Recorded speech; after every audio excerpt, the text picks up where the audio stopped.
Saudi රාජ්‍යයේ වෙසෙන ඔබ හැමෝටම මේ පණිවිඩය වැදගත් වේවි. මේ වෙද්දී සෞදිය ඉතා ඉහළ ප්‍රහාරයක අවධානමක පවතින බවට ජාත්‍යන්තර මාධ්‍ය මේ වෙද්දී වාර්තා කරලා තිබෙනවා. ඉරානයට සහයෝගය පළ කරමින් හවුති සටන්කාමීන් විසින් සෞදිය ඉලක්ක කරගන්මින් ප්‍රහාරයක් එල්ල කළ හැකි බවට මේ වෙද්දී තොරතුරු තහවුරු කර තිබෙනවා.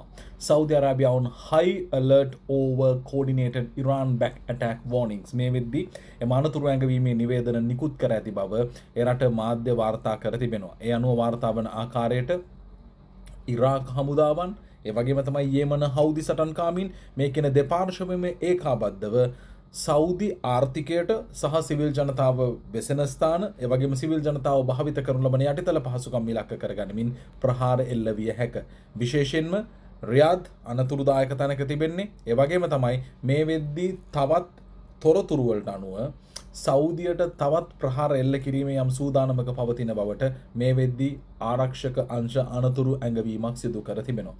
මේක මේ ප්‍රවෘත්තිය අපි ගෙනෙන්නේ අගෝස්තු මාසේ 7 වෙනිදා. ඒ නිසා මේ අගෝස්තු 7 වෙනිදාට අදාළ ප්‍රවෘත්තියක් කියන කාරණේ ඔබ මතක තියාගන්න. මේ වෙද්දී CNN මාධ්‍යත් මේ සම්බන්ධයෙන් වාර්තා කිරීමක් සිදු කරලා තිබෙනවා. කෙසේ වෙතත් ඉරානය විසින් අඛණ්ඩව යෙමනයට ඉරාකයට මේ කියන කඳවුරු වලට තමන්ගේ යුදමය ශක්තිය ලබා දෙනවා. ඒක මූල්‍යමය වශයෙන් ආයුධ වශයෙන් සිද්ධ කරනවා. ඒක තමයි ඉරානයට එරෙහි වෙල්ලවන දැවැන්ත චෝදනාව. ඒකමයි ත්‍රස්තවාදී කල්ලි ත්‍රස්තවාදීන් යම් ආකාරයකින් ශක්තිමත් කිරීමේ මැදිහත් වීම ඉරානය විසින් සිදු කරනවා කියන කාරණේ. දැන් මේ ප්‍රහාරයටත් ඉරානය ඍජුව මැදිහත් නොවි හවුදි සටන්කාමීන් සහ ඉරාකය තුල රැඳී සිටින්නා වූ කල්ලිවලට ඉරානය ආයුධ සපයමින් මේ ප්‍රහාරය සිදු කරනවා කියන චෝදනාව එල්ල කර තිබෙනවා. ඒ නිසා මේ වෙද්දී සෞදිය ඊට සූදානම් වෙමින් පවතිනවා. විශේෂයෙන්ම ඉරාකය සහ යෙමන හවුදි සටන්කාමීන් කියන කාරණේ. ඒ වගේම තමයි මේ වෙද්දී වාර්තා වන ආකාරයට මෙය IRGC එක ඉරාන් ඉස්ලාමික් රෙවොලූෂනරි කෝප් ගාඩ් මේ අයත් මේක දැනුවත්ව සිදු කරන දෙයක් බව සෞදි ඉහළ පෙළේ ආරක්ෂක නිලධාරීන් ප්‍රකාශ කර තිබෙනවා.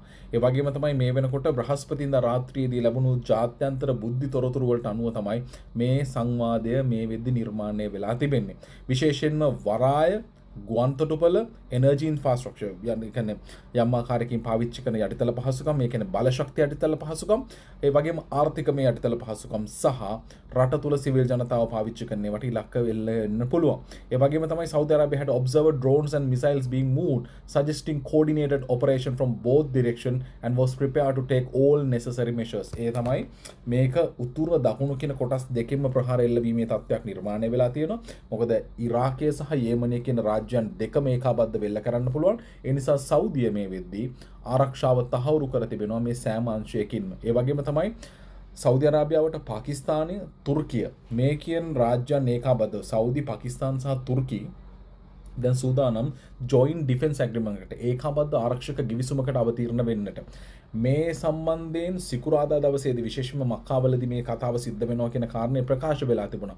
ඉතින් මේ තත්ත්වයට එක්ක ආපහු වතාවක් මේ සුන්නි මුස්ලිම් බලය සම්බන්ධයෙන් යම් ආකාරයක සාකච්ඡාවක්. ඒ ඔබ දන්නවා සුන්නි ෂියා ගැටුම කියන දේ බොහොම දීර්ඝ කාලයක් තියෙන කතාවක්. මේ විදිහේ යම් ආගමික අර්ථකථනයකුත් මේකට එල්ල කරමින් පවතිනවා කියන කාරණය තමයි මේ වෙද්දී වාර්තා වෙලා තිබෙන්නේ. ඒ නිසා ඔබ මතක තියාගන්න සෞදියට අනතුරුදායක තත්ත්වයක් පවතින බව ඔබ මේ ප්‍රවෘත්ති විශ්වාස නැත්නම් අන්තර්ජාලයේ සර්ච් කරලා බලන්න. ඒ නිසා මේ සෞදි අරාබියාවට ප්‍රහාරයක් එල්ල විය හැකි බවට මේ වෙද්දී අනතුරු ඇඟවීමේ නිවේදන දිගින් දිගටම ප්‍රකාශ වෙලා තිබෙනවා. විශේෂයෙන්ම මේ සෞදි, පාකිස්තාන් සහ තුර්කිය ආරක්ෂක ගිවිසුමකට ජොයින්ට් ඩිෆෙන්ස් ඇග්‍රීමන්ට් එකකට යනවා මක්කාවලදී. අපි කලින් කිව්වා සිකුරාදා දවසේදී එයත් යම් ආකාරයකින් කලාපය ඇතුලේ යම් කැළඹීමක් ඇති කරන්නට හේතු සාධක වෙන්න පුළුවන් කියන දේ පිළිබඳවත් විවිධ පාර්ශවයන් මත පළ කරනු ලබනවා. විශේෂයෙන්ම ඔබ දන්නවා රටක් ඇතුළත ආගමික වශයෙන් කඳවුරු දෙකක් නිර්මාණය වෙනකොට ඒ ආශ්‍රිත රාජ්‍යයන් ආගම වෙනුවෙන් දැඩි ප්‍රතිපත්තිවල ඉන්නකොට ආගම නිසා මිනිස්සු කී දහහක් මේ ලෝකෙ මැරුණද කියන කාරණය. ඒ ඛේදවාචකය ඇතිවීම අතිශය ඛේදනීයයි. දැන් මේ මක්කා ජොයින්ට් ඩිෆෙන්ස් ඇග්‍රීමන්ට් එක මක්කාවේදී සිද්ධ කරන ඒකාබද්ධ ආරක්ෂක ගිවිසුමත් යම් ආකාරයක ආගමික ස්වරූපයේ ප්‍රශ්නකාරී තත්ත්වයක් මේ කඳවුරු අතර නිර්මාණය කරාවිද? ඒ කියන්නේ රාජ්‍යයන් අතර නිර්මාණය කරාවිද කියන කාරණය පැහැදිලි ප්‍රශ්නයක් බවට පත් වෙලා තිබෙනවා. ඉතින් මේ තත්ත්වය හොඳින් අවබෝධ කරගත යුතුයි. හවුදි සටන්කාමීන් සහ ඉරාකය තමයි සෞදිය ඉලක්ක කරමින් සිටින්නේ මේ මොහොතේදී.